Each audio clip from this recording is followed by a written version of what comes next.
So right now there are many people who are working in ministries, outside of ministries, doing their own thing. Not everybody is connected to church nowadays who are doing ministry work. And even some who are, legit pastors and have followings and have been given a charge over God's people. And they all have good intentions, right? They all, I believe, have good intentions, or at least had good intentions to start. Let me explain. They always sincerely wanted what was best for God's church, for God's people, and wanted what was best for the people who were seeking to get more of God. And many times they took it upon themselves to try and fill that void, to try and correct what they saw was being done wrong, or do things in a way that they thought would be better and enhance the experience of the believer, or help the believer get what they thought they were missing, right? And again, good intentions is very commendable. But I mean, it's starting to get out of hand. And I hate to say it, but a lot of these peoples who had good intention, I said peoples, a lot of these people who had good intention, now just messing up. But a lot of the people who had good intentions are now, kind of making the problem worse. They are either watering down the gospel, watering down the word, diluting what God said, or just simply, I hate to say it, making a mockery of God by trying to do things so different and unique. And, you know, it's becoming like an influencer world in the church. Everybody has their own niche and they're trying to figure out how to attract this audience, captivate these people, this, that, and other. And it's very, very becoming very performative. But I say all that to say this. The common thread that I'm seeing within all of these people, good intentions, started off well, eventually it went astray, but the common theme is that they all started with wanting what was best, sincerely, genuinely, wanting what was best or wanting something better for God's people.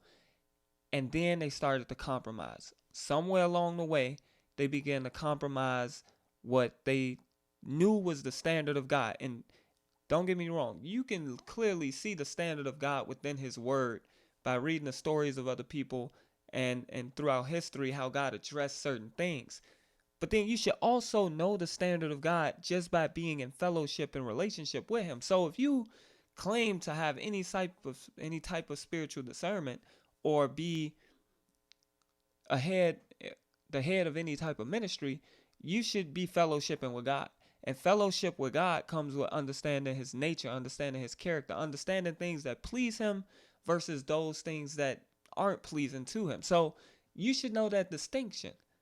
And if you don't, then I question whether or not you've been in fellowship with God, which brings me to the common thread. A lot of people saying they've been in fellowship, a lot of people wanting to lead, wanting to do this, wanting to do that, but compromising. Why are you compromising what you know God's standard is? Are the social pressures and the pressures of the world becoming too much? Are there, you know, hints of pride and you starting to seek vainglory for yourself? Like, what is it that's causing you to now shift and change? Again, good intentions gone wrong in the church. So that's what I want to talk about today. I mean, what better way to live than like royalty? All right, so good intentions gone wrong in the church. I keep misspeaking, so bear with me. But talking to my guy there one time, we talked about why there's so many churches. He brought up a good point that it's because a lot of these people who are starting churches were under somebody who wasn't giving them the opportunity to preach. So they want to preach. The Lord gave them a message, called them to preach, anointed them. They want to share that message that the Lord gave them. So they're looking for opportunities. So they're creating their own platforms and own following so that they get the opportunity to preach. And it's true. For the pastors, you have to find a way to incorporate your ministers and give them things to be over to exercise their gifts and their callings. But then for the ministers and those who have been called, you also have to be patient and allow the Spirit to lead you on what to do, because I don't think it's God's will to have a billion churches. But if we keep hopping around and creating stuff because we're not getting a chance to preach, then that's what it's going to turn into. So you got that. But then there's also people who have good intentions about just doing other things within the church that they see as crippling them. So if you are, one, killing the spirit of religion, I know my God dad feels very strongly about that. So that's something he's been called to do. But doing it right is important. So I can see him being patient in his approach and really praying and seeking the Lord on how to deal with this and how to go forth with doing that. Not a lot of people do that. And unfortunately, they need to. So, addressing the spirit of religion is one. But then there's also people who feel called to deal with those who have experienced church hurt and those who have been, done wrong by the church, had their feelings hurt, the church traumatized them, or just they saw a lot of mess in the church, so now they're turned off and don't want to go back. People feel as though they want to go and address that crowd as well. And then you have those who want to address this idea of creating a church that is a safe space.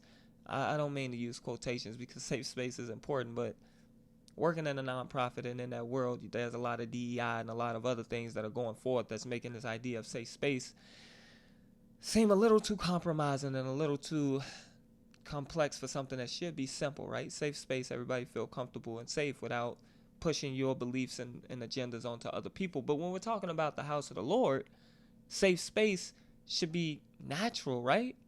Unfortunately, we know it's not. There's people in the church who make people feel uncomfortable. There's people in the church who have jealous spirits, who don't have the right spirit. But again, the church is meant to edify the body. It's meant to perfect the saints. So if we've been called to do that, we need to take that calling serious. So, creating a safe space for people in the church is important. But I fear that the reason that it's a good intention going wrong now is because there's a lot of people who are trying to create a safe space but becoming very inclusive of things that are not of God. So you want to create a safe space, so you let people, what are some of the things? I can't say some stuff because it is, very religious, and the spirit of religion is over the house to make them think that this is wrong when it's not wrong. It's just different than what you're used to. And I think there's a balance and a fine line that you have to be able to discern down to understand what is what. But when it comes to this idea of making people feel inclusive, you shouldn't give everybody an opportunity to do stuff. You have to make sure you're putting the right people in the right positions. You shouldn't be allowing people to say and do anything over the pulpit, or you should not pulpit because that's another one. Say or do anything with God's people or lead God's people in any type of way. And then also you have to uphold the standard. Again, this is what I think is missing from the church. I think the church is missing, or these people with the good intentions gone wrong are missing the standard. They aren't upholding the standard of God. God set a standard in his word, and he set a standard just by who he is. And you have to make sure everything that you're doing is aligned with that. And if it's not, you have to course correct. And it's unfortunately too many people not doing that. So we're seeing a lot of people doing things to try to appease other people, make other people feel better about how they're preaching, about what they're preaching, about how the sound is, about how this is, how that is. But in reality, the person you should be trying to please, the person that you have the answer to, is God. So do everything in alignment with his word and do everything that's pleasing to him, because it's not any of those things that's going to grow your church. It's not any of those things that's going to impact the person. It might enhance the experience, which is what a lot of people are trying to do. But is it going to change their spirit? Is it going to convict them? Is it going to touch their heart? Is it going to... The only thing that can do that is the word. The only thing that can do that is the Holy Spirit. And we have to be led by the Spirit. So that's one easy fix to all of this. Making sure that the people who are doing this are anointed. They have to have a prayer life. They have to be in fellowship. They have to know God. And the only way you know God is through fellowship. Yes, it's through reading his word, but it's also through spending time with him. The more time you spend with him, the more you get to know him, the more he reveals himself to you, and the more you will understand his heart, so that even though these things are issues and need to be addressed, you will understand how to do it in the best way, because God himself is revealing to you how to do it, and you're not out here guessing. And I think it's a lot of people out here who have good intentions and want to do something and want to help, but they just doing it of themselves, and they're not necessarily being led, which number one thing that can help this is being anointed and called, but then also being led by the Spirit of God, because the Bible tells us as many that are led by the Spirit are the sons. So if we're truly sons, if we're truly believers and people who God are pleased with, then we should be led by the Spirit, and we should see it evident.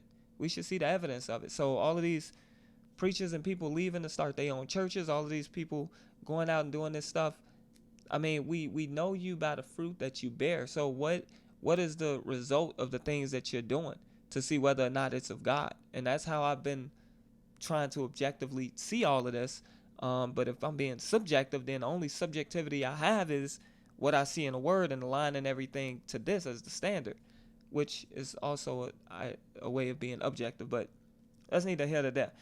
So, these people, they start down the right path and have these good intentions, but then somewhere along the line they go wrong and they start to compromise the standard, or within themselves they start to seek vainglory and become a little prideful, and they become the center of attention. Or I've seen this too, where they get so consumed with the work of it all that they get disconnected from the, I hate to say spirituality of it all, but the realness and the trueness of it all. So it's becoming performative in the sense that I have to do this, I have to do this, I have to do this, and not becoming heartfelt and spirit led. The spirit is leading me to do this, and I know that if I do this, then these will be the results. Or seeing that the spirit led me to do it this way, and when I did it this way versus the other way I did it, these are the results that we got. So I feel like there's a lot of people who have these good intentions but are not being led, and then also somewhere along the line of compromise and start to do things out of that tradition and spirit of religion setting in, but comfortability and them compromising and all these other things because they've set a routine and got accustomed and used to that. So the only thing that I can say is that the intentions are good, right? It's good that people want to change these things, but things have to be changed in the right way. And what I'm seeing is that it's causing things to become worse, and that's no more pleasing to God than how it was before. So you had good intentions, you wanted to do something that was good. My advice to you now is that you examine yourself, that you examine what you're doing. You examine the fruits of everything you've been doing within your ministry, within your church, within your following, and how you spread the gospel and do the will of the Lord, and see, is it being effective? Is it bringing about a change in the lives of the people? Is it bringing about a change in me? Am I getting closer to the Lord? Am I seeing the Spirit of the Lord move? Like, what is it? And you have to understand that there is a balance. There is a balance of us as believers having that righteous indignation to just go out and do something because we know it will be pleasing to the Lord, and we know that it will, change this or change that. And we've been empowered. We have the word, so we know exactly what to do. But then there's things where it is a little bit more complex. We need to understand it a little bit more. We need to figure out the right angle to take. God is very strategic. So we need to be led by the Spirit. We need to seek the Spirit for guidance and make sure that He's telling us how to do this, how to do that, so that we can do it in the most effective way. I believe everybody wants to be effective in what they do. And my goddad and I were talking, and he said that to me, and it really touched my heart. So I've been trying to be effective in everything that I do. And I believe that these people who have these good intentions and it's beginning to go wrong, they just need to re-examine what it means to be effective and make sure that they're being led by the Lord. And I guarantee you 90% of this stuff will be fixed. It'll be course corrected. It'll be, changed. So, I mean, that's the video today. It's a lot of good intentions out there for the church and for people wanting what's best for God's house, for people to get closer to God and all of that. And it's great. But you have to make sure that you're doing it in the right spirit. You have to make sure that you're anointed and called. You have to make sure that you're seeking the Lord. You're being led by the Spirit, and you're not compromising His word and His standards to try to appease those other people in those groups, or, all of that stuff. So let me know what you think. Go ahead, like, comment, subscribe, and I'll see you in the next video. Peace.